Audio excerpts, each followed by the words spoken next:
За манайхны цагаан сарын бэлтгэл хэр явагдаж байна да. За би ээжтэй бэлдэж тавьсан хоньныхоо уцыг чанаад сайхан бэлдчихсэн. За өвгдөөцтэй болохоор өхрийн өвчүүгээ чанаад бэлдчихсэн. За өөртөө болохоор сайхан одоо хоньны өвчүү толгоос үл чанаад бэлдчихсэн байна. За тэгээ бууз баншны ерөнхийдөө бэлэн. За ариг цагаан маань бас сайхан бэлэн байна. За өнөөдөр ахтайгаа сайхан өхрийн өөхтэй авирга, адууны өөхтэй авирга сайхан зоогож хүртэж байна. За та бүхэнд ийм соёл гэдэг брендийн соёл гэдэг сархтыг бас танилцуулъя.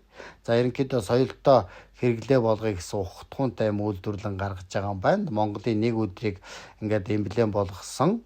За тэгээ буузаа сайхан гаргаж ахтайгаа зоогулж байна. Та бүхэн маань энэ соёл гэдэг брендийн соёл гэдэг архийг бас цагаан сарынхаа одоо ширээн дээр тавьж таашаа хүртээрэй. За тэгээ миний бүтээн байгуулах гэр бүл хүүхдийн туслаг маань дэмжин байдаг та бүхэндээ маш их баярлалаа.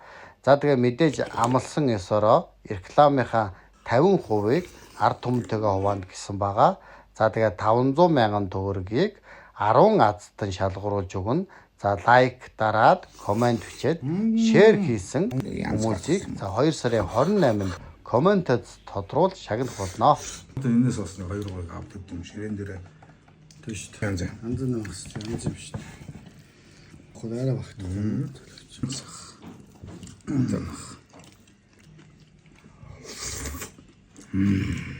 янз юм шүү.